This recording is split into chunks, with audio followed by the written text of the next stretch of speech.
Hello વિદ્યાર્થી મિત્રો, આજે આપણે ધોરણ 5 વિકાસ મૂલ્યાંકન અસાઇનમેન્ટ ગણિતમાં પ્રશ્ન બીજાનો અ લઈશું. એમાં શું કહે છે? પ્રશ્નોના જવાબ લખો. પાઠ 8 છે. એમાં પહેલામાં શું કહે છે? નીચે આપેલા ફોટો અને તેના નકશા પરથી પ્રશ્નોના જવાબ લખવાના છે.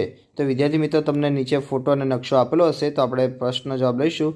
તો ફર્સ્ટમાં શું કહે છે? વિજય ચોકથી સૌથી નજીક શું છે? તો વિદ્યાર્થી મિત્રો, આમાં જવાબ આવશે ક, તો કે રાષ્ટ્રપતિ ભવન એ સૌથી નજીક છે. તમને અહીંયા ઓપ્શન આપેલા છે: નેશનલ સ્ટેડિયમ, ઇન્ડિયા ગેટ, રાષ્ટ્રપતિ ભવન કે માનસી રોડ. તો આપણો જવાબ આવશે ક, રાષ્ટ્રપતિ ભવન. અહીંયા આપણો જવાબ આવશે. બીજો શું કહે છે? રાષ્ટ્રપતિ ભવનથી ઇન્ડિયા ગેટ જતી વખતે કયા કયા માર્ગો રસ્તામાં આવશે? તો કે રાષ્ટ્રપતિ ભવનથી ઇન્ડિયા ગેટ જતી વખતે રફી માર્ગ, જનપથ, માનસી રોડ વગેરે રસ્તામાં આવશે. ત્રીજો, રાષ્ટ્રપતિ ભવનથી સૌથી નજીક કયો માર્ગ છે? તો કે અ જનપથ, બ તિલક માર્ગ, ક રફી માર્ગ કે ડ કસ્તુરબા ગાંધી માર્ગ. તો આપણે જવાબ આવશે ક, રફી માર્ગ આવશે. ચોથો, નેશનલ સ્ટેડિયમથી સૌથી દૂર કયો માર્ગ છે? તો આમાં જવાબ આવશે બ, રફી માર્ગ જવાબ આવશે. પાંચમો લઈશું, રાષ્ટ્રભવનથી સૌથી દૂર કયો માર્ગ છે? તો આમાંથી તમે દેખશો તો રાષ્ટ્રપતિ ભવનથી સૌથી દૂર રફી માર્ગ જ આપણો જવાબ આવશે. રફી માર્ગ સૌથી દૂર છે. બીજો લઈશું, નીચે આપેલા નકશા પરથી પ્રશ્નોના જવાબ આપવાના રહેશે. વિદ્યાર્થી મિત્રો, અહીંયા જો તમને નકશો આપેલો છે, જો અહીંયા બગીચો લખેલો છે, તો બગીચાથી શાળા વચ્ચેનું અંતર 1 સેમી વત્તા 2 સેમી, પછી રેલવે સ્ટેશન, પછી દરિયા કિનારો, માર્કેટ, શોપિંગ મોલ આપેલું છે. તમને સેન્ટીમીટરમાં અંતર આપેલા છે. તો વિદ્યાર્થી મિત્રો, અહીંયા તમને સ્કેલમાં આપેલું છે 1 સેમી બરાબર 4 કિલોમીટર. તમારે આ વસ્તુ યાદ રાખવાનું. ઉત્તર, દક્ષિણ, પૂર્વ, પશ્ચિમ દિશા કઈ કહેવાય? દિશા તમારે યાદ રાખવાની રહેશે. ચલો, પછી આના પરથી આપણે પ્રશ્ન જવાબ લઈશું. તો પહેલામાં શું કહે છે? શોપિંગ મોલ માર્કેટની કઈ દિશામાં છે?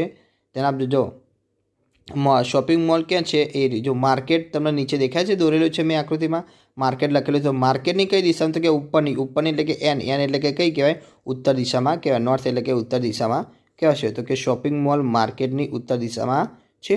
બીજો, રેલવે સ્ટેશન બગીચાની કઈ દિશામાં છે?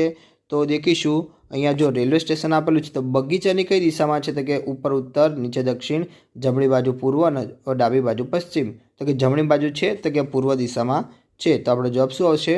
પૂર્વ દિશામાં આવશે. તો અહીંયા લખેલું છે રેલવે સ્ટેશન બગીચાની પૂર્વ દિશામાં છે.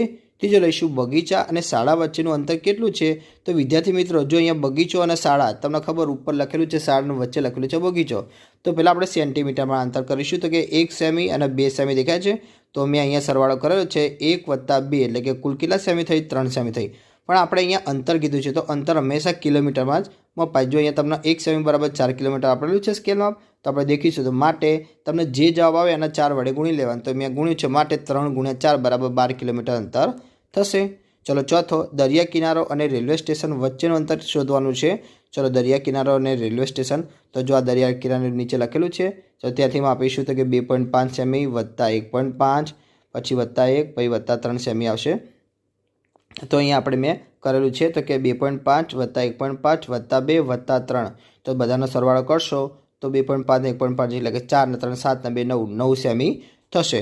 તો સેન્ટીમીટર. ચલો, આપણે કિલોમીટરમાં કરવો તો 9ને કેટલા વડે ગુણીશું? તો કે 4 વડે. તો માટે 9 × 4 એટલે કે 9 ચોક 36 કિલોમીટર અંતર થશે. પાંચમો, બગીચા અને માર્કેટ વચ્ચેનું અંતર કેટલું થાય છે? ચલો, બગીચા અને માર્કેટ વચ્ચેનું અંતર જો અહીંયા બગીચો વચ્ચે લખેલું છે, માર્કેટ 4 સેમી આપણને આપેલું છે સીધું. તો અહીંયા લખીશું, જો 4 સેમી, માટે 4 ને કેટલા વડે ગુણવાનું? 4 વડે ગુણવાનું. 4 × 4 એટલે કે ચોખ્ખું 16 કિલોમીટર અંતર થશે. હવે આપણે ત્રીજો શું કહે છે? નીચે આપેલા ભારતના નકશા પરથી પ્રશ્નોના જવાબ આપવાના છે. વિદ્યાર્થી મિત્રો, તમને એક નકશો આપેલો હશે, એના પરથી આપણે પ્રશ્નોના જવાબ લઈશું. તો પહેલામાં શું કહે છે? દક્ષિણમાં સ્થિત 4 રાજ્યોના નામ જણાવો. વિદ્યાર્થી મિત્રો, આ મોસ્ટ આઈએમપી છે, તમારે દર વર્ષે પરીક્ષામાં પૂછાય છે. તો વિદ્યાર્થી મિત્રો, તમારે યાદ રાખી નાખવાના રહેશે નામ. તો પહેલામાં શું કહે છે? દક્ષિણમાં સ્થિત 4 રાજ્યોના નામ જણાવો. તો કયા કયા આવશે? તો કે દક્ષિણમાં સ્થિત 4 રાજ્યો, તો કે કેરળ, તામિલનાડુ, કર્ણાટક, આંધ્રપ્રદેશ આવશે. બીજો, પૂર્વમાં સ્થિત 4 રાજ્યોના નામ જણાવો. તો પૂર્વમાં સ્થિત 4 રાજ્યોમાં આવશે તો કે અસમ, મેઘાલય, મણિપુર ને મિઝોરમ આવશે. ત્રીજો, ગુજરાતના પશ્ચિમમાં કોઈ રાજ્ય છે? તો કે ના, ગુજરાતના પશ્ચિમમાં કોઈ રાજ્ય નથી, કારણ કે ગુજરાત પશ્ચિમ દિશામાં છે, તેની પશ્ચિમમાં કોઈ રાજ્ય નથી. ચોથો, ઉત્તરમાં સ્થિત 4 રાજ્યોના નામ જણાવો. તો કે ઉત્તરમાં આવશે હરિયાણા, હિમાચલ પ્રદેશ, પંજાબ અને ઉત્તરાખંડ આવશે. પાંચમો, કયા રાજ્યનું ક્ષેત્રફળ સૌથી વધુ દેખાય છે? તો આપણે જવાબ આવશે રાજસ્થાન રાજ્યનું ક્ષેત્રફળ સૌથી વધુ દેખાય છે. હવે પ્રશ્ન ચોથો લઈશું. એમાં શું કહે છે? નીચે શાળાને ઉપરથી જોતા કેવી દેખાશે? તેનો નકશો 1 અને શાળાના દરેક વર્ગખંડ ઉપરથી જોતા કેવા દેખાશે? તેનો નકશો 2 આપેલા છે.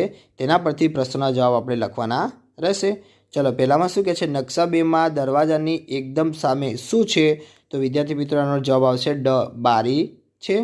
બીજો, નકશા 2માં બ્લેકબોર્ડની એકદમ સામે શું છે? તેમાં પણ જવાબ આવશે એટલે કે ડિસ્પ્લે બોર્ડ.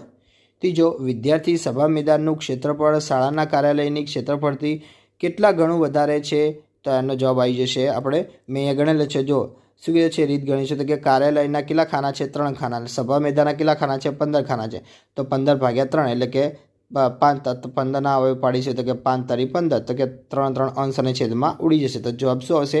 5 ગણું છે. તો આપણો જવાબ શું આવશે? બ જવાબ આવશે.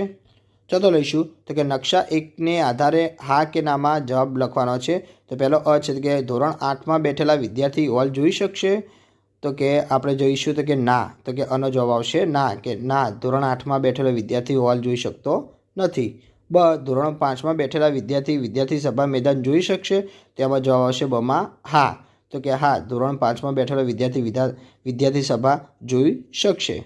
ઓકે વિદ્યાર્થી મિત્રો, તમને મારો વિડીયો ગમે હોય તો ચેનલને લાઇક, ચેનલ સબસ્ક્રાઈબ કરવાનું ભૂલતા નહીં.